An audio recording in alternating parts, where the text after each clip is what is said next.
Bonjour à tous et bienvenue à ce dimanche 4 octobre, la veille de la fête de mon fils Olivier. Et si Olivier est à l'écoute, tu recevras ton cadeau demain. Ici Robert Berger, donc, qui vous accueille dans les studios de Route du Monde pour ce webinaire de M. K.D. Singh, notre cher frère adoré, guide en Inde depuis 25 ans et qui est aussi victime de ce grand lac calme d'activité dans le monde du tourisme depuis déjà 6 mois. Alors, donc, merci de nous laisser entrer chez vous, malgré ces règlements du gouvernement qui, nous l'espérons, vont contribuer à améliorer la situation dans un temps proche. J'ai l'impression, pour avoir couru plusieurs marathons, que j'en suis à courir un marathon d'inactivité dans le monde du voyage. Et quand j'arrive vers la fin du marathon, bien content, on nous dit « Hey, on va te faire courir 28 autres kilomètres. » On dirait que c'est 1 kilomètre par jour d'attente avant une certaine reprise. J'avais estimé une reprise du voyage tard au printemps 2021. Je pense que ça sera maintenant au début de l'automne 2021. Nous l'espérons tous, j'en suis certain, car vous êtes tous des voyageurs. Et nous espérons aujourd'hui que ces enseignements de K.D. sur la mythologie indienne vont vous servir à un prochain départ à notre compagnie dans cette belle terre de l'Inde qui connaît aussi, comme le Québec, des graves problèmes avec ce coronavirus. Alors, sans plus tarder, je vous transfère à mon ami K.D. Singh, que plusieurs d'entre vous connaissent, et j'espère que vous passerez une belle prochaine heure en sa compagnie. D'ici là, bon dimanche tout le monde, et à très bientôt, et soyez avisés que nous sommes quand même ouverts. On a des beaux plexiglas pour nous protéger mutuellement, et que plusieurs voyageurs viennent nous voir à chaque semaine pour nous apporter quelques encouragements, comme des bouteilles de vin, par exemple, du champagne, du bon chocolat. Je les remercie beaucoup de penser à nous comme ça. Alors, encore une fois, merci de nous laisser entrer chez vous et bon dimanche en compagnie de K.D. Singh. Bonjour. Bonjour mes amis, comment allez-vous? Moi, je vais bien. Pour aujourd'hui, pour ce dimanche matin, comme vous savez déjà, que le titre pour aujourd'hui, c'est la mythologie hindouiste. Non, hindouiste, c'est quelque chose de très différent pour vous. Parce que je vous dis que vous tous, vous êtes nés et grandis dans une autre culture qui est très différente de chez nous.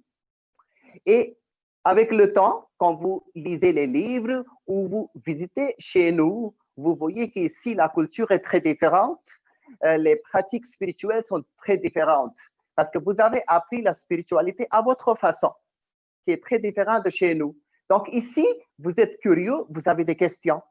Et le but de ma conférence aujourd'hui, c'est exactement à vous répondre à votre question et vos curiosités. Donc, on va parler de la mythologie hindouiste. Alors, d'abord, je vais commencer avec quelques chiffres. Quelques chiffres pour comprendre il y a combien de pratiquants de l'hindouisme dans le monde. Donc, je vais juste dire les chiffres. Les chiffres sont devant vous. Regardez. OK, ça va juste ouvrir. C'est un petit peu de technologie. Ça va juste ouvrir. Chiffres. OK, voilà. Regardez ici. Comme vous savez, on sait que la population du monde aujourd'hui, c'est un peu plus que 7 billions. Alors, la population des hindous dans le monde, c'est 1,2 billion.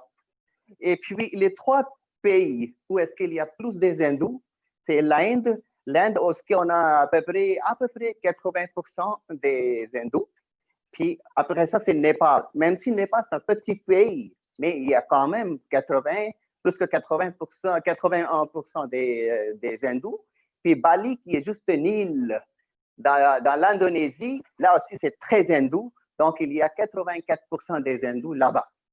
Puis, en Inde, il y a, je vous dirais que 900 millions de pratiquants de l'hindouisme en Inde. Puis, en Inde, vous voyez que les hindous sont, comme j'ai dit, à peu près 80% des hindous, mais il y a l'islam, plus que 14% de l'islam, chrétiens, 2,3 personnes, puis sikh, 1,79, puis autres, c'est comme bouddhistes et jain, etc., c'est 1,1 88% des pratiquants. Donc, ça, c'était un petit peu des chiffres pour comprendre. Là, maintenant, l'hindouisme. Si vous étiez dans ma conférence, quand j'ai parlé sur le système des castes, j'avais dit que l'Inde et l'hindouisme ne sont pas des noms originaux. Ce sont des noms qui sont donnés par les envahisseurs. Alors, quand j'avais expliqué que l'Inde a été envahie plusieurs fois par des envahisseurs qui venaient plus de côté l'ouest, ça veut dire le côté Iran, Turquie, etc. Et quand ils entraient dans la région de l'Inde, par Afghanistan, Pakistan, donc il y avait un fleuve qui s'appelle Indus. Indus qui existe aujourd'hui aussi, mais à l'époque, c'était un grand fleuve. Donc, tous les envahisseurs étaient obligés de traverser ce fleuve pour entrer dans notre région. Donc, ils disaient, pour aller à l'autre côté, il faut traverser Indus. Donc, les gens qui habitent à l'autre côté sont des hindous. C'est comme ça qu'on a eu le nom l'Inde et l'hindouisme. Mais maintenant, la question, si l'hindouisme est un nom nouveau, c'était quoi le nom original? Très intéressant. Donc, le nom original de l'hindouisme était Sanatan Dharma. S-A-N-A-T-A-N, Sanatan, D-H-A-R-M-A. C'était deux mots de sanskrit. Là, maintenant, Sanatan, qu'est-ce que ça veut dire Sanatan? Sanatan, ça veut dire éternel. Pas de commence qui n'a pas de fin, c'est comme un roue. Donc, la religion, l'hindouisme, Sanatan Dharma, c'est comme pas de commence, pas de fin. Ça veut dire les créations viennent et partent, mais Sanatan Dharma, ça existe. Et c'est quoi le mot dharma? Peut-être vous avez déjà entendu ce mot plusieurs fois, dharma, parce qu'il y a karma, il y a dharma. Donc, aujourd'hui, si on voit le dictionnaire, qu'est-ce que ça veut dire le dharma? Ça veut dire la religion. OK? Mais si on voit le mot religion dans le dictionnaire, ça donne plusieurs noms, comme christianité, l'islam, bouddhisme. Mais à l'époque, ces religions n'existaient pas. Il n'y avait que Sanatan Dharma. Je parle de l'époque même avant le Bouddha. Donc, c'était quoi le sens du mot dharma? Dharma, ça veut dire exactement tout le monde qui est né, qui existe, a un boulot à faire dans une façon particulière. Par exemple, un médecin, son travail, mais comment il doit faire son travail, ça c'est un dharma, mais comment il va faire exactement, ça devient son karma. C'est même exactement la même chose avec des infirmières, des professeurs à l'école, etc. Donc, dharma, ça veut dire exactement comment tu vas faire, comment tu dois faire. Ça, c'est ton dharma. Donc, Sanatan Dharma, ça veut dire que comment on doit se comporter envers toutes les choses autour de nous, et ça inclut même la nature. Donc, Sanatan Dharma. Puis, une autre chose que je voulais vous dire, que quand je vais parler plus sur la mythologie hindouiste, il y a des termes, il y a des formes, etc., que des fois, pour les gens de l'Occident, c'est même difficile à croire. Vraiment croire, est-ce que ça c'est possible? Donc, si jamais vous avez difficulté à croire, pas un problème. Vous pouvez juste écouter comme une histoire pour vous amuser. Parce que pour nous, c'est notre religion, donc nous, on le croit exactement comme ça. Donc, c'est ça. Et aussi, je veux dire, j'aimerais, avant que je tombe sur l'hindouisme, j'aimerais partager une citation avec vous. Parce que citation, ça explique un petit peu, c'est vraiment intéressant. La citation est devant vous. Parce que ça explique un petit peu de notre philosophie. La philosophie de vie, regardez ce qui est écrit. La vie est un voyage de soi-même, à travers soi-même et vers soi-même. Mais ici, c'est qui est soi-même? Ce n'est pas le corps physique. Soi-même, ça veut dire c'est ton être plus spirituel, plus pur à l'intérieur, ton âme. Et c'est quoi le but de vie? Nous fait à repenser sur la vie. C'est quoi le but de notre existence? C'est se retrouver pendant la vie. Donc, pour ça, la vie devient un voyage. Donc, la vie est un voyage de soi-même à travers soi-même. Ça veut dire le chemin pour trouver sa part à travers toi et vers soi-même. Ça veut dire toutes les réponses, toutes les questions que tu as, toutes les confusions, les réponses sont à l'intérieur de toi. Ça veut dire le monde à l'extérieur, c'est juste une illusion. Donc, la vie est un voyage de soi-même, à travers soi-même et vers soi-même. Donc, ça, c'était une citation pour expliquer. Là, maintenant, j'aimerais aussi dire une chose, parce que vous avez entendu qu'il y a beaucoup de divinités, Shiva, Rama, Krishna, il y en a plein. Donc, il y a beaucoup de confusion. Pourquoi on a besoin de tant de divinités? Qui fait quoi? Si c'est une création, pourquoi tant de noms de divinités? Donc, je vais clarifier toutes les questions avec ma conférence. Mais j'aimerais juste dire que les hindous sont dans les deux catégories. Ils sont monothéistes et en même temps, ils sont polythéistes, les deux. Donc, comment ça? Je vais expliquer avec les explications. Là, maintenant, on va commencer avec la création du cosmos. On va commencer avec la création du cosmos parce que dans toutes les religions, on raconte une histoire de création. Puis nous, on croit tout. Parce qu'il n'y a aucun témoin pour dire que ce que je dis, c'est correct, ce que tu dis n'est pas correct. Mais tout de même, nous, ce qu'on a appris, on raconte l'histoire de la création selon l'hindouisme. Aujourd'hui, autour de nous, on voit une très belle création. Mais tout ce qui est créé a eu un commencement à un moment donné. Donc, qu'est-ce qu'il existait avant la création? Quand il n'y avait pas de création, qu'est-ce qu'il existait? Donc, selon nos écritures, selon nos enseignements, ils disent que la seule entité, le seul être qui existait avant la création, c'est quelqu'un qui est incré, qui s'appelle Brahma, qui est incré. Mais ça, on peut aussi dire comme Dieu principal ou l'énergie supérieure. C'est quelqu'un qui n'a pas de naissance, qui n'a pas de fin. Ça, c'est le Dieu principal. Mais lui, c'est juste un Brahma. Il n'a pas de nom, il n'a pas de forme. Alors, on dit que c'était le Brahma. Avant la création, il était en état de sommeil de yoga. Qu'est-ce que ça veut dire, sommeil de yoga?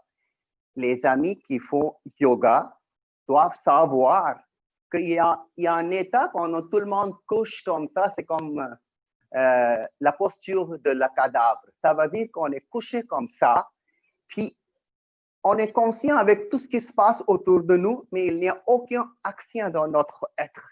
Ça, c'est le sommeil de yoga. Ça veut dire le Dieu principal, on ne sait pas pour combien de temps, il était dans le sommeil de yoga, bougeait pas, mais était conscient de tout ce qui se passait autour de lui, mais il n'y avait pas de création. Et à un moment donné, il a eu un désir dans son être, un désir pour la création. Donc, ce désir est quelque chose qui a pris naissance en lui, alors ce désir est la première création de cette création, le premier être de cette création, le désir. Mais le désir s'est manifesté comme une dame, elle est apparue devant lui, on lui demanda, mon maître, c'est quoi le but de mon existence? Pourquoi je suis là? Qu'est-ce que vous voulez que je fasse? Le Dieu a dit, parce que cet être, c'était une dame, donc pour nous, on l'appelle comme la mère de l'univers ou l'énergie primordiale. En sanskrit, on l'appelle Adi Shakti. Adi Shakti, ça veut dire l'énergie primordiale, elle est comme la mère de l'univers. Donc, lui, il a dit que toi, tu es tout capable. J'aimerais que tu commences avec le travail, parce que moi, j'aimerais voir une belle création. Toi, tu es tout capable. Commence le travail pour créer une belle création. Elle dit, OK, comme vous dites. OK, qu'est-ce qu'elle a fait? Elle commence par se diviser en trois goddesses. Elle commence par se diviser en trois. Saraswati, Lakshmi et Kali. Là, vous voyez, il y a 3 déesses. Là, vous voyez 3 déesses, Saraswati, Lakshmi et Kali. Saraswati, c'est la première. Vous voyez, elle a comme un instrument de musique à la main. Et après ça, Lakshmi qui est assise sur une lotus. Et troisième, c'est Kali. Saraswati, parce que c'est la mère de l'univers qui s'est divisée en 3. Donc, Saraswati, la première manifestation, c'est pour la création du monde. Son boulot, c'est pour faire la création du monde. Puis après ça, Lakshmi. Lakshmi, c'est pour prendre soin de la création. Parce que c'est très important. À la maison, si vous faites quelque chose de beauté, vous créez quelque chose comme un cristal ou quelque chose à la maison, c'est quoi la deuxième étape? Comment protéger pour que ça ne tombe pas, ça ne brise pas. Donc, quand il y a la création, la protection de la création, c'est tellement important. Ça, c'est le boulot de Lakshmi. Puis troisième, c'est Kali, c'est pour la destruction. Mais pourquoi destruction? Parce que j'ai déjà dit que tout ce qui est créé a un commencement et une fin. Donc, tout ce qui est créé, important qu'à la fin, il y a une destruction. Donc, création, prendre soin et la destruction. Donc, les 3 femmes commencent leur travail. D'abord, Saraswati. Elle commence le travail de création. Puis, comment elle commence?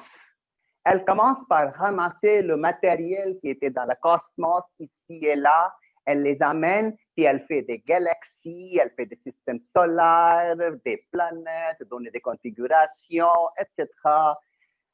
C'est son travail. Puis après ça, elle donne la nature à chaque chose. Mais ici, le mot nature, si on cherche ce mot nature dans le dictionnaire, il y a 2 sens. Premier sens, nature, ça veut dire la belle nature autour de nous. Les plantes, les herbes, les montagnes, les lacs, ça c'est la belle nature autour de nous. Mais un deuxième sens, chaque chose a sa nature. Comme je dis, ah, ma nature est comme ça, sa nature est comme ça, c'est pas dans ma nature, c'est aussi une nature. Donc, c'est le travail de la déesse de création, donner la nature à chaque chose. Nous, on ne sait pas qu'est-ce qui existe dans d'autres planètes parce que c'est tellement immense et notre vie est toute petite pour savoir qu'est-ce qui se passe, mais nous, on peut au moins parler de notre planète Terre, qu'est-ce qu'il y a autour de nous. On voit que chaque chose sur Terre a sa nature qui est différente des autres. Par exemple, l'eau dans le lac a une nature évaporation. Et puis après ça, les vapeurs ou la nature faire le nuage. Et le nuage à la nature faire la pluie. La terre à la nature d'absorber l'eau. Une semence dans le sol, germination, faire la plante, des fruits, des fleurs, c'est sa nature. Ça se passe de toute façon. Parce que ça fait partie de la nature. Mais on voit aussi que la nature des plantes est différente des natures des animaux. Et dans les animaux, la nature des êtres humains est très différente des restants des animaux. Et dans les humains aussi, la nature des hommes est différente des femmes. Et dans un individu, comme par exemple moi, j'ai une nature, mais je suis fait avec plusieurs organes. Et chaque organe a sa nature qui est différente des autres. Ce que les yeux peuvent faire, le nez ne peut pas faire. Les oreilles ont un autre boulot. Puis l'estomac, les jambes, les bras, toutes les choses ont la nature qui est différente de l'un et l'autre. Donc ça, c'est le travail de la déesse de création, donner la nature à chaque chose. Alors, la création est faite. Maintenant, important, prendre soin de la création. Pour ça, on a la déesse, la manifestation, Lakshmi. Vous avez déjà entendu, c'est un beau nom aussi, Lakshmi. Lakshmi, nous, on croit qu'elle est toujours autour de nous, invisible, qui nous protège. Des fois, on dit, oh, j'ai failli tomber, quelqu'un m'a sauvé. Ça veut dire qu'il y a toujours une énergie invisible autour de nous qui nous sauve. Des fois, tu es dans un avion, puis tu es très, très haut. Tu es attaché avec une ceinture, puis tu ne sais pas quoi que ça peut arriver. Tu ne pourrais rien faire, mais tout de même, tu fais ton petite prière. Dieu me protège. Pourquoi? C'est parce qu'on a la croyance que même si je suis très haut dans le ciel, la déesse de protection est toujours autour de moi. Des fois, tu es à la maison, puis tes enfants sont dans une autre ville, puis tu n'as pas de nouvelles ou quelque chose, tu fais tes petites prières. Oh mon Dieu, prends soin de mes enfants, protège mes enfants, parce que toi, tu as la confiance qu'il y a quelqu'un, il y a une divinité qui nous protège. Donc, ça, c'est le travail de la déesse de protection qui est toujours, toujours autour de nous, qui nous protège. Après ça, le troisième, c'est Kali. Vous voyez ici, on a montré Kali, une forme bizarre.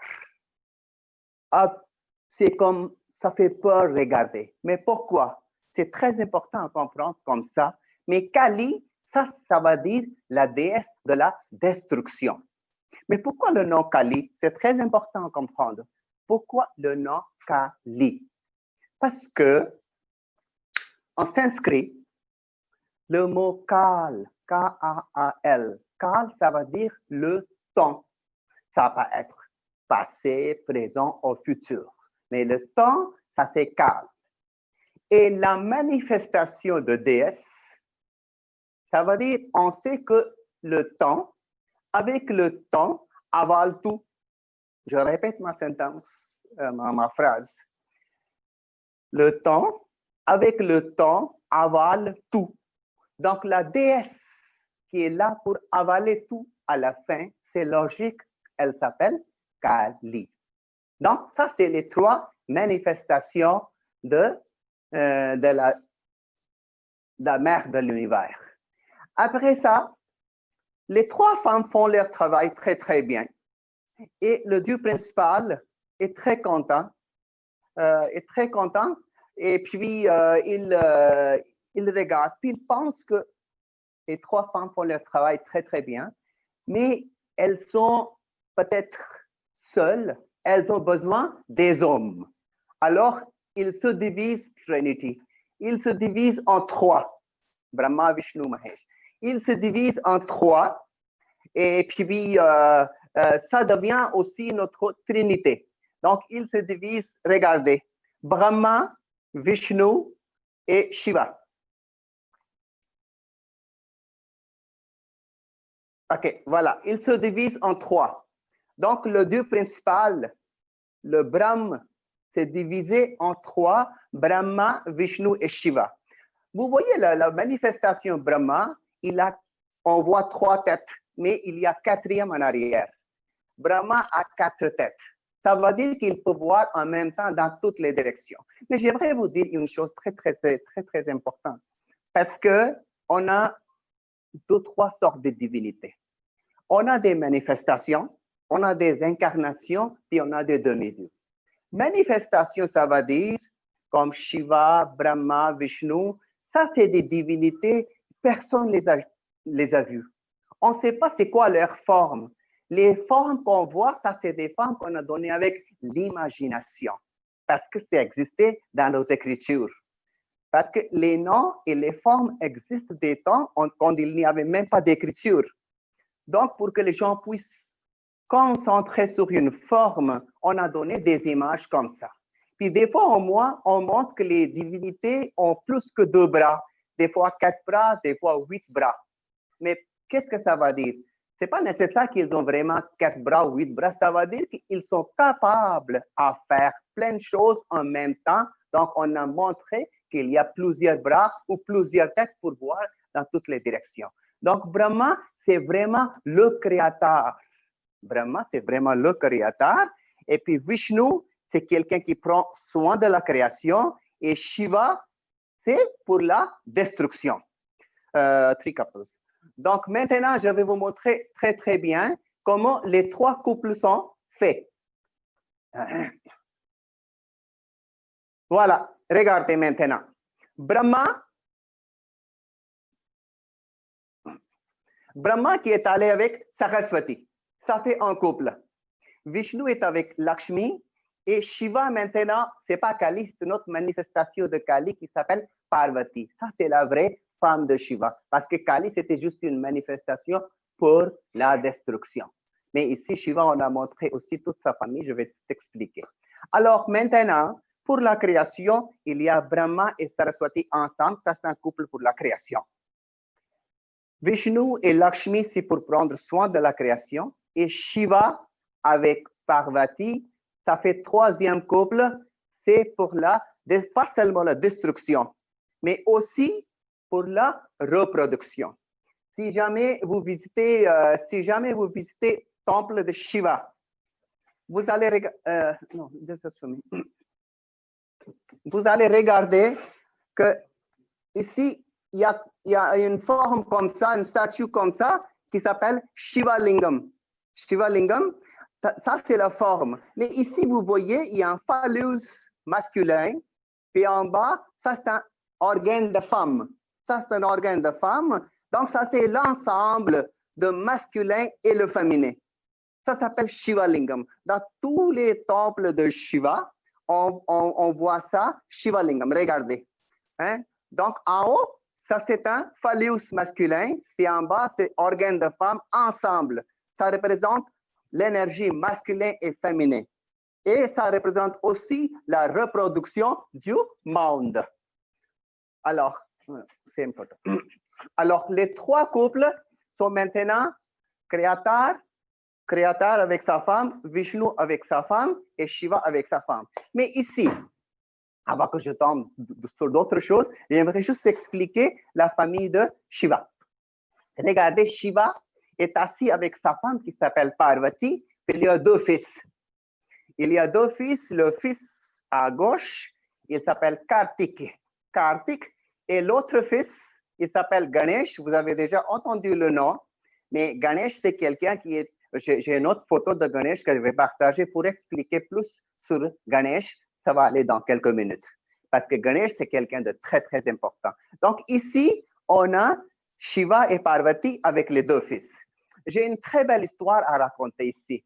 Dans une histoire, ils disent, parce que notre mythologie est pleine d'histoires, dans l'histoire, ils disent que juste comme ça, la famille était assise dans les Himalayas une fois. Et puis, les deux fils parlaient à leurs parents que quel fils est plus préféré pour vous, le Kartikeya ou le Ganesh? Alors, le Shiva a proposé, OK, vous faites quelque chose, vous partez vous deux en voyage, faites le tour du monde et revenez. Celui qui revient avant, le premier, il va être vos préférés. Alors, on commence. Le Kartikeya, son véhicule est supposé d'un pan. Donc, il monte sur son pan, puis il dit bye-bye, il part, mais le Ganesh n'a pas bougé. Il est juste assis. Quand Kartikeya est tellement loin, il est disparu de la vision, Ganesh, il se lève, il fait le tour de ses parents, puis il s'assoit. Il dit, vous êtes mon monde. Donc, il a dit comme ça. Donc, c'est l'histoire à raconter. C'est intéressant. Alors, là, maintenant, je parlais de Trinité et les femmes ensemble. Ici, vous comprenez parce que j'avais dit que l'hindouisme est monothéiste et aussi polythéiste. Quand je dis monothéiste, ça veut dire tout est commencé par un seul Brahma qui n'avait pas de nom, qui n'avait pas de forme. Donc, il était dans l'état de sommeil de yoga, puis il y a eu un désir à l'intérieur, puis après ça, trois déesses, puis Trinité, tout est sorti de lui. Donc, à la fin, c'était une seule, comme ça, on est monothéiste. Mais quand on a beaucoup de manifestations, puis les gens, il y en a qui prient le Brahma, il y en a qui prient Shiva, il y en a qui prient Vishnu, ça devient comme polythéiste. Donc, les hindous sont les deux.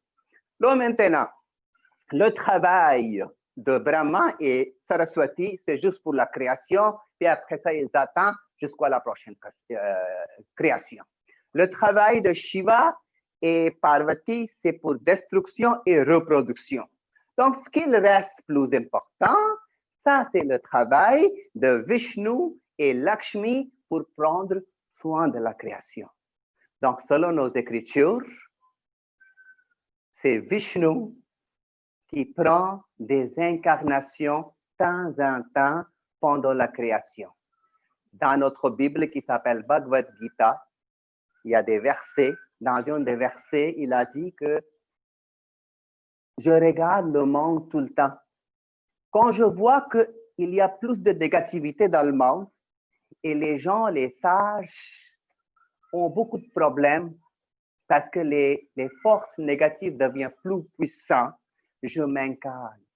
Mais je m'incarne comme vous, parmi vous. J'incarne parce que lui, il s'incarne comme Bouddha, il s'incarne comme Jésus, il s'incarne comme Rama, il s'incarne comme Krishna et les autres incarnations. Et chaque incarnation a un but. C'est quoi le but? Le but, c'est pour montrer un bon chemin, guider les gens dans une direction si les gens sont dans la confusion. Et aussi, c'est marqué que si la négativité est très puissante et ça devient difficile pour les gens, ils s'incarnent pour tuer les démons, protéger les sages et rétablir le dharma ou le bon volaire de vie. Ça, c'est le but de chaque incarnation. Et c'est très intéressant, les incarnations. Je vais vous expliquer quelques-uns. C'est très, très intéressant. Et comme j'avais déjà dit, que si vous avez difficulté à croire, c'est pas grave. Écoutez comme des histoires. Et je vais vraiment expliquer des incarnations. Alors, les incarnations de Vishnu, parce que la création est tellement longue, si je parle de durée, ça va être vraiment très difficile. C'est pas des milliers, c'est des millions d'années quand chaque incarnation apparaît. Et c'est pas grave, on va pas aller dans tous ces chiffres, mais je vais juste raconter des incarnations de temps en temps dans la création, parce qu'avec chaque incarnation, il y a une histoire qui est liée. De temps en temps, quand il y a la difficulté, il s'incarnait. Puis aussi, ce qui est important à comprendre, que il y a 10 incarnations principales de Vishnu. 10 incarnations, et les 10 incarnations vont comme organique évolution de la science.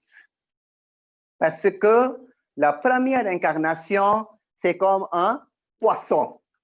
La première incarnation, c'est comme un poisson. Parce que le poisson, c'est l'animal qui est complètement dans l'eau. Regardez, Vishnu s'incarnait comme un poisson. Il y a une histoire qui est liée. Donc, la première incarnation, c'est comme un poisson. Et puis, l'histoire, c'est un peu long. Puis la deuxième, ça va être la tortue. Ça va être la tortue. Parce que le tortue, c'est une étape plus avancée que le poisson. Pourquoi? Parce que le tortue est un animal qui peut vivre dans l'eau et aussi sur terre. Dans l'évolution, c'est une étape plus avancée. Et le troisième, j'aimerais juste dire un petit peu intro ici. Pourquoi? C'est quoi l'histoire ici? Je n'irai pas vraiment dans. Ils disent qu'à un moment donné, les demi-dieux et les démons ont baratté l'océan. On baratté l'océan pour sortir le nectar de l'immortalité. Et puis, comment baratté l'océan? On avait mis une montagne au milieu de l'océan, puis un grand serpent autour de lui, puis à un côté, il y avait des démons, puis à l'autre côté, c'était des demi-dieux, pour tirer et barater l'océan. Mais c'était quoi la difficulté était? Où est-ce qu'on va placer la montagne dans l'océan? Parce qu'il n'y a pas une surface qui est vraiment bon pour ça. Donc, ils ont demandé Vishnu à aider. Et Vishnu s'est incarné comme un grand tortue. Parce que tortue peut aller dans l'eau et le dos est très dur. Donc, il y a de belles photos, vous pouvez même trouver sur Internet, qu'on avait mis la montagne sur son dos, puis on avait baratté l'océan, puis finalement, le nectar de mortalité était sorti. La troisième incarnation, c'est un sanglier. C'est un sanglier, parce que sanglier, pourquoi sanglier? Non, sanglier. Oui, troisième, c'est sanglier. Regardez ici. Parce que sanglier, à un moment donné, un démon, selon l'histoire, selon la mythologie, avait pris la terre dans un océan très, très bas. Et c'était beaucoup de difficultés pour les gens. Donc, il s'est incarné comme un sanglier pour sortir la terre sur son nez. Mais ce qui est important à voir ici, parce que cette photo existe dans notre mythologie depuis toujours. Mais regardez ici, ce qui est important à voir, que la terre est ronde. Ça veut dire que dans notre mythologie, on savait depuis longtemps que la terre n'était pas plate, la terre était ronde. C'est intéressant. Donc, sanglier, c'est la troisième incarnation. C'est un animal complètement sur terre. Troisième étape.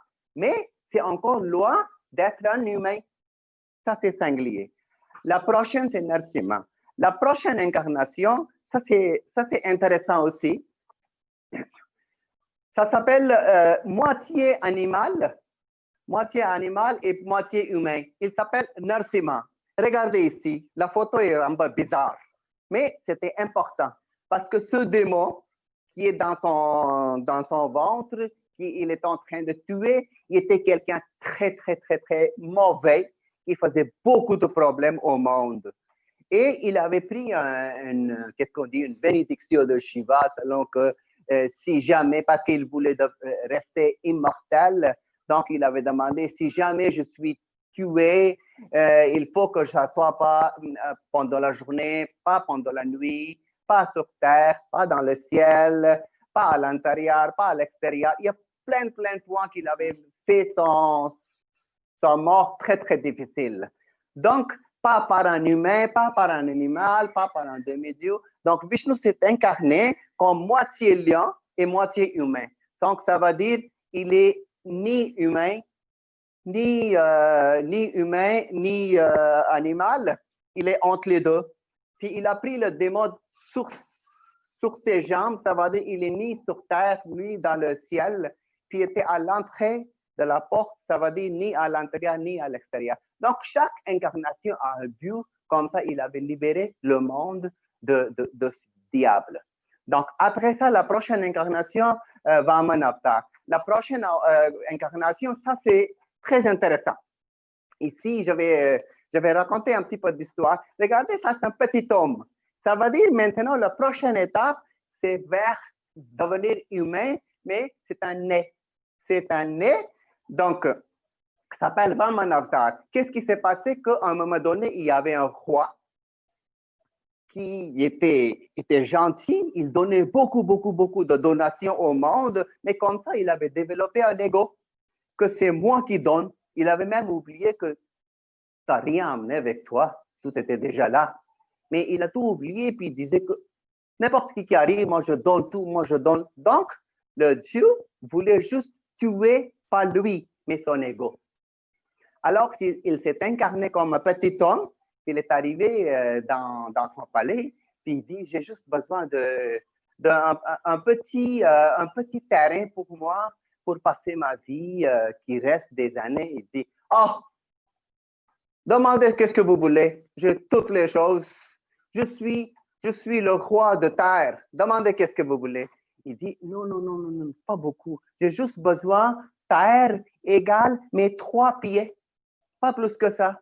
Donc, le roi commence à dire, t'es un nez, tes jambes sont toutes petites, demande plus, sors à l'extérieur, tu regarde ce que tu veux. Il dit, si tu peux me donner ce que je t'ai demandé, c'est bon, sinon je pars. Il dit, ok, calme-toi. Ok, donc, qu'est-ce qu'il a dit? Ok, je te donne 3 pieds, tes 3 pas, puis après ça va être toi. Puis après ça, le nez a commencé à grandir, il est devenu tellement grand. Puis après ça, dans 2 pas, il a traversé la terre. Et 3e pas, regardez, la terre est finie. 3e pas, il dit, où est-ce que je peux mettre mon 3e pied? Il n'y a pas de place. Donc, maintenant, son ego est tué, puis il a offert sa tête. Mettez votre pied sur ma tête. Ça veut dire son ego est fini. Ça, c'était une histoire de nez. OK, la prochaine incarnation, ça c'est Parashurama. La prochaine incarnation, ça c'est Parashurama, c'est avant le Rama.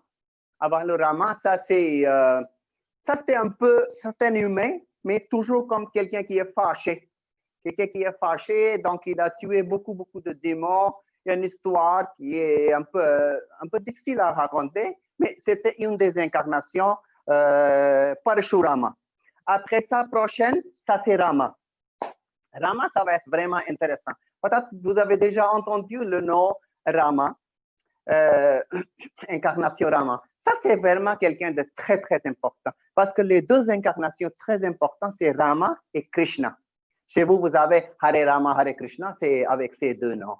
Rama, ça, c'est le septième incarnation. Rama, c'est le septième incarnation. Rama est quelqu'un qui est complètement un humain tout parfait. Tout parfait, tout parfait. Ça veut dire qu'il ne va jamais mentir. Il va toujours faire ce qui est juste. Jamais, jamais, jamais faire quelque chose qui n'est pas juste. Mais à cause de ça, toute sa vie, il a souffert. Pourquoi? Parce que si tu es très gentil, très, très gentil, les autres prennent avantage de toi. Chez vous, au Québec, vous avez beaucoup de forêts. Vous avez beaucoup de forêts et souvent on y va pour couper les arbres. Mais quels sont les arbres qu'on choisit le premier? Les arbres qui sont tout droits. Donc, vous voyez son visage, c'est très symbolique. Il est toujours tout droit. Donc, ça veut dire que les arbres qui sont tout droits, on les coupe les premiers.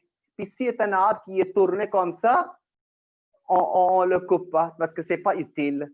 Donc, c'est juste symbolique que si tu es très, très droit, on prend avantage de toi. Mais sa vie est vraiment une leçon parce que dans sa famille, il y a plein de personnes et chaque personne est comme vraiment un caractère idéal. Donc, quand on lit les livres, les épopées sur le Rama, pour nous, tout le monde, il faut comprendre, si tu es un mari, comment tu dois te comporter.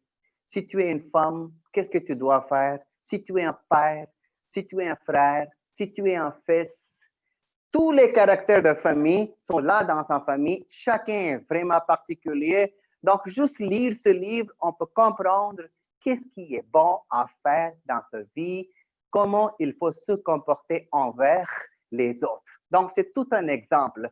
Donc, Rama, pour nous, c'est quelqu'un de très, très, très important. Puis Rama, pendant sa vie, il a tué un grand démon qui s'appelle Ravana. Ça, c'est une autre histoire. Peut-être qu'il y en a qui ont déjà entendu ça. Donc, Rama, c'est quelqu'un de très important. Et quand je vais tomber sur la deuxième, il y aura encore intéressant. Mais regardez Rama, je vais enlever maintenant Rama. C'est quelqu'un qui est tout droit, Krishna. Quelqu'un qui est tout droit. Donc, ça, c'était Rama. La prochaine incarnation, c'est très, très intéressant. Ça s'appelle Krishna. Ici, regardez, ça, c'est Krishna. Maintenant, première chose, voyez sa posture. Il n'est pas tout droit. Regardez, ses jambes sont comme ça. Il est tourné comme ça. C'est très symbolique. Ça va dire, parce qu'il est plus avancé après Rama. Il dit que dans le monde qui est très débrouillard autour de toi, si tu es tout droit, les gens prennent avantage de toi. Donc, c'est pour ça, dans sa vie, il a joué beaucoup de diplomatie divine.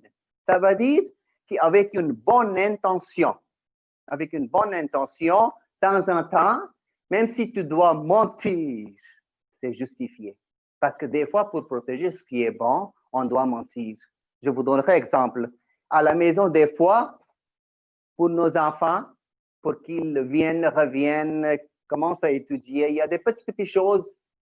On dit des mensonges, mais ce n'est pas vraiment avec une mauvaise intention, c'est avec une bonne intention, c'est bon pour les enfants, mais des mensonges sont là.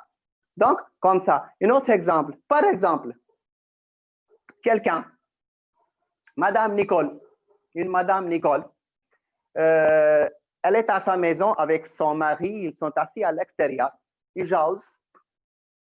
Puis quelqu'un qui vient courir, quelqu'un qui est en souffrance, il dit, s'il vous plaît, s'il vous plaît, s'il vous plaît, protégez-moi, il y a des gens qui veulent me tuer.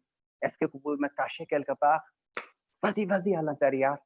Ils lui disent, puis là, il se cache à l'intérieur.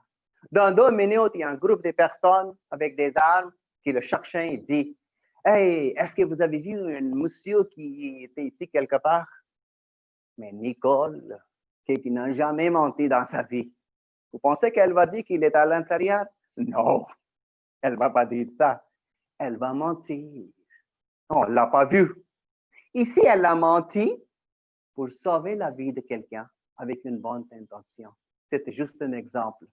Donc, il a menti. Ça veut dire Krishna, toute sa vie, il a joué la diplomatie divine, mais il a montré comment se comporter avec le monde autour de vous qui est débrouillard, mais toujours avec une bonne intention. Deuxième chose, sa vie est vraiment tout un exemple. Krishna, il était aussi appelé comme Dieu d'amour, parce que dans les légendes, on dit que pendant la jeunesse, il avait partagé beaucoup d'amour parce qu'il avait beaucoup de petites amies. Beaucoup de petites amies, il avait partagé l'amour, il dansait avec des femmes. Il y en a des qui disent quel genre de Dieu qui a beaucoup de femmes. Mais ici, il y a quelque chose de très logique à comprendre. C'est ma mère qui m'avait raconté. Elle dit, qu'est-ce qui s'est passé? Le même Krishna, dans l'incarnation avant, quand il était Rama, il était comme un homme pour une femme. Il ne se jetait pas ses yeux sur d'autres femmes. Il est toujours pour sa femme. Mais il y avait plein de monde autour de lui, pas seulement les femmes, mais les autres qui voulaient juste avoir son amour. Mais il ne regardait pas. Donc, les gens ont fait les prières à lui. Est-ce que ce serait possible que dans une vie quelque part, on sera capable à partager ton amour que tu partages avec ta femme? Donc, spirituellement, il avait dit oui dans ma prochaine incarnation. Donc, il dit ces mêmes personnes dans la prochaine incarnation sont nées comme des petites amies, puis il a partagé son amour avec tout le monde. Puis la belle femme qu'on voit avec lui, elle s'appelle Radha.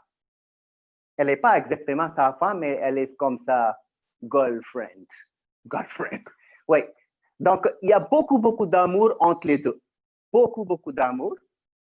Et vous voyez la personnalité, il y a toujours une flûte à la main. Krishna a toujours une flûte à la main. J'ai une très belle histoire à raconter ici, qui est aussi comme un petit enseignement, et j'espère que vous allez aimer. Qu'est-ce qui s'est passé? Que le Radha, sa femme Radha, comme vous voyez, elle est très belle, très belle, puis en plus, elle est toujours prête pour lui, pour qu'il soit content. Un jour, mais elle est jalouse de la flûte. Radha est jalouse de la flûte, puis un jour, elle parle à la flûte et dit, écoute la flûte, moi, je sais que je suis très belle, très belle, je le sais. Et en plus, je suis toujours prête pour mon homme, Krishna. Je sais qu'il m'aime beaucoup, mais je pense qu'il t'aime un peu plus que moi. Dis-moi, c'est quoi le secret? C'est quoi qui est en toi qui n'est pas en moi?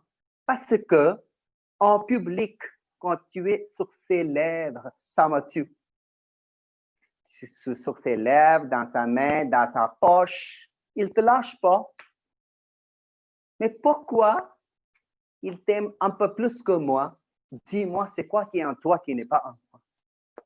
La flûte, qu'est-ce qu'elle a répondu? La flûte a dit, ma chère Radha, première question, tu m'as posé la question, qu'est-ce que j'ai? En fait, je n'ai rien. Je suis vide de bambou parce que l'ego qui était à l'extérieur, je l'ai déjà jeté. Je suis vide de bambou et comme défaut, j'ai des trous. Mais je garde une sagesse qui me dit, par moi-même, je ne suis rien. Je ne suis qu'un instrument à lui. Quand il me prend dans sa main, il souffle en moi, c'est la musique qui sort, c'est à lui, pas à moi. Je ne suis que son instrument. C'est à lui. Et ton problème, Radha, toi, tu penses que c'est toi qui es très belle. C'est ton ego. Tu penses que tu es très belle, c'est ton ego. Si tu commences à penser que c'est son amour que tu dégages comme la beauté, parce que, écoute, moi, je ne donne pas la musique tout le temps, mais tu es belle tout le temps. Tu commences à penser que ta beauté, c'est pas toi, c'est son amour que tu dégages. Il est toujours avec toi. Alors, c'était juste un petit enseignement parce que souvent, on développe un ego même avec nos qualités. Donc, il faut rester loin de l'ego. Si on a trop d'ego, ça nous sépare de vérité. Donc, Krishna, c'est tout un exemple pour nous. Et c'est aussi Krishna, pendant sa vie, quand il est sorti de l'adolescent, il a donné notre Bible qui s'appelle Bhagavad Gita. Parce que Bhagavad Gita, c'est juste 700 versets qui s'est devenu comme notre Bible. Parce que le Bhagavad Gita, c'est plein des enseignements sur le karma. C'est lui qui nous a montré ce qui est le karma. Et puis, ce qui est le karma. Et puis, il a aussi montré une chose qui s'appelle yoga. Karma yoga, qu'est-ce que ça veut dire, karma yoga? Vous avez entendu la différence entre karma et karma yoga? OK, karma et karma yoga, parce que karma yoga, ça veut dire qu'on en fait le karma sans avoir le résultat. Ça, c'est karma yoga. Donc, il dit le karma yoga, c'est meilleur. Tu fais le karma, mais sans penser le résultat parce que tu vas l'avoir. Et peut-être pas tout de suite. Donc, ça, c'est des incarnations de Krishna. Après ça, on va tomber. La prochaine incarnation, c'est Bouddha. La prochaine incarnation, c'est Bouddha. Et on va juste amener l'incarnation de Bouddha. Parce que Bouddha, c'est la 9e incarnation. Bouddha, c'est la 9e incarnation. Aujourd'hui, Bouddha, c'est devenu un bouddhisme. Mais en fait, Bouddha était né dans la famille hindoue et son nom était déjà dans la mythologie qu'il va être la 9e incarnation. Bouddha, et le mot Bouddha, c'est pas un prénom, c'est juste un adjectif, ça veut dire quelqu'un qui a la connaissance de la vérité, s'appelle le Bouddha. Mais je vous dirais qu'il y aura toute une conférence que je vais donner sur la vie de Bouddha et sa connexion avec l'hindouisme, ça va être plus tard. Mais c'était juste pour vous dire que Bouddha est la 9e incarnation. Et après ça, la prochaine incarnation qui n'est pas encore apparue, ça s'appelle Kalki. Kalki, ça c'est la 10e incarnation qui n'est pas encore apparue et c'est déjà envisagé. Donc ça c'est la 10e incarnation, ça va être une dame qui viendra sur un cheval, mais on ne sait pas ça va arriver quand. Donc ça c'est les 10 incarnations. Et aussi, j'aimerais juste parler un petit peu sur Ganesh. Ganesh, parce que c'est très, très important. J'avais déjà dit que c'est très important de savoir un petit peu sur Ganesh. Voilà, c'est Ganesh, vous le savez déjà. Ganesh, pour nous, c'est très important pour le sens que Ganesh, c'est quelqu'un qui enlève les obstacles. Donc, le grand boulot de Ganesh, c'est pour enlever les obstacles. On a tous des obstacles dans la vie. Donc, on a toujours les statues de Ganesh à la maison, et puis on dit que lui, il enlève les obstacles. C'est pour ça qu'il est très, très populaire. Mais pourquoi il a la tête de l'éléphant? Certaines légendes, ils disent que son père, Shiva, parce qu'il était né comme un garçon normal, mais quand il avait 12 ans, Shiva était parti pour une méditation, il est revenu après 12 ans, il ne savait pas qu'en même temps que sa femme était enceinte, qu'elle avait accouché un garçon qui avait aujourd'hui 12 ans. Quand Shiva, il voulait tout de suite retourner dans sa maison, puis sa femme était en train de changer les vêtements ou se laver à l'intérieur, puis il avait demandé Ganesh à garder sur la porte, et puis Shiva, il voulait rentrer, puis Ganesh a dit, tu ne peux pas rentrer parce que Ganesh ne savait pas que c'est son père. Alors, Shiva, qui était déjà fâché sur quelque chose, il a coupé sa tête. Quand il a coupé sa tête, sa femme est sortie, qu'est-ce que tu viens de faire? Ça, c'est notre fils. Retourne tout de suite, amène la tête de premier être que tu aperçois pour mettre sous la tête de mon fils. Parce que Shiva est aussi comme le père de Ayurveda, c'est le système médecine, donc ça c'est juste chirurgie. Donc, il a amené la tête de premier être, c'était un bébé éléphant, il l'a mis sur la tête de son fils, il est devenu comme Ganesh. Puis sa femme a dit, qu'est-ce que tu viens de faire? Une tête d'éléphant pour mon fils. Tout le monde va ridiculiser. Il dit, personne ne va ridiculiser parce qu'il va être quelqu'un de très important, parce qu'il va enlever les obstacles. Donc, on va commencer n'importe quel rituel, quelle cérémonie, construction de maison, on commence toujours par le mantra de Ganesh. Puis parce qu'on dit que Ganesh, tu viens enlever les obstacles de ce que je vais faire. Même pour le mariage, par exemple, pour mon mariage, c'était en 1998 pour mon mariage, mes parents ont fait l'affaire faire part de mariage. La première carte a été signée, adressée pour Ganesh, était envoyée pour venir enlever les obstacles. Donc, c'était un peu ça. Et puis, ça, c'est Hanuman. Hanuman, ça s'appelle aussi le dieu singe, s'appelle aussi le dieu singe qui était à l'époque de Rama. À l'époque de Rama. Et puis, il a beaucoup aidé Rama pendant la vie de Rama. Il a aidé dans la guerre. Il représente la force et il représente la dévotion. Puis, on dit que même aujourd'hui, Hanuman est toujours présent, et puis toujours qu'on appelle son nom, il arrive.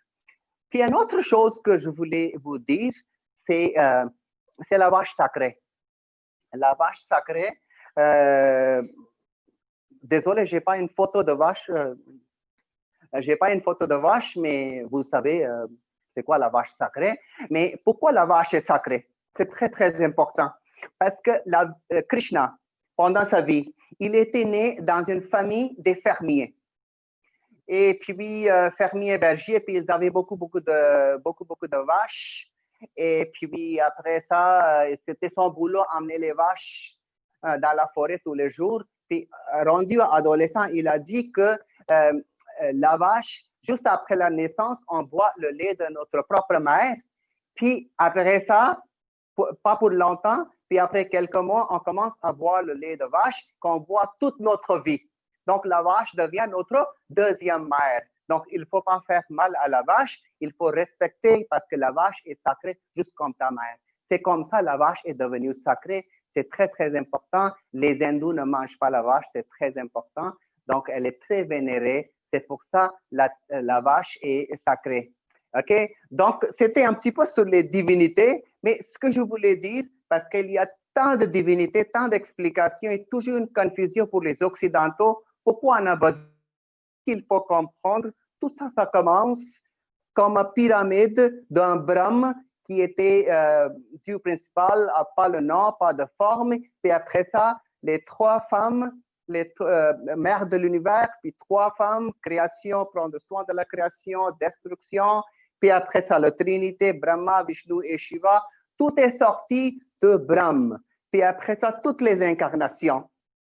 Toutes les incarnations, comme ça, il y a beaucoup de noms, mais aussi on a il y a certaines divinités qu'on voit parce qu'on reconnaît la divinité dans la nature. Donc, il y a certaines divinités, comme on dit, comme la terre est une demi-dieu, le ciel, le vent, le soleil, la lune, tout ça c'est considéré comme les demi-dieux.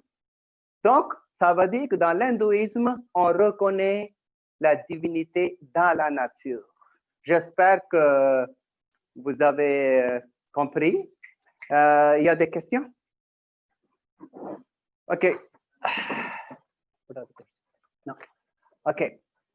Voilà. Ça, c'était l'explication sur la mythologie hindouiste et j'espère que c'était compréhensible. Mais si jamais vous avez des questions, et ce serait un grand plaisir de répondre à vos questions. Je suis très clair, merci. Ah, c'est gentil, Xavier. Merci beaucoup, Xavier. Et ça me fait beaucoup bien, si vous avez bien compris, parce que c'est pas facile à expliquer l'hindouisme aux Occidentaux, parce que c'est complètement une autre culture. C'est complètement différent et c'est difficile. C'est pour ça que j'avais dit au début, si vous avez des difficultés à croire, écoutez ça juste comme histoire intéressante. Parce que pour nous, on croit parce que c'est dans nos écritures. Et puis, moi, j'aimerais passer à Robert. Merci, Kédit. Encore une fois, tu es magnifique. Tu es mon frère de l'Inde et c'est passionnant de t'écouter. Tu es un lame de l'Inde pour moi. OK, mesdames et messieurs, on vient d'assister à la dernière conférence de Guédi. Il y en aura d'autres. Vous avez un petit sondage ici qui vous invite à voter pour votre préférence pour la prochaine. On vous avisera de cette date bientôt. Merci d'avoir été là. Guédi, il est le soir chez lui. Hein. Il est plus 9h30, 10h30 présentement en Inde. Il est au petit village de Nahan, non touristique au nord de l'Inde, pas loin du monastère de Menri. Alors, ça nous a fait plaisir de vous présenter cette démystification de la mythologie hindouiste. J'espère que vous avez apprécié et je vous souhaite un beau dimanche et à très bientôt, tout le monde. Merci beaucoup.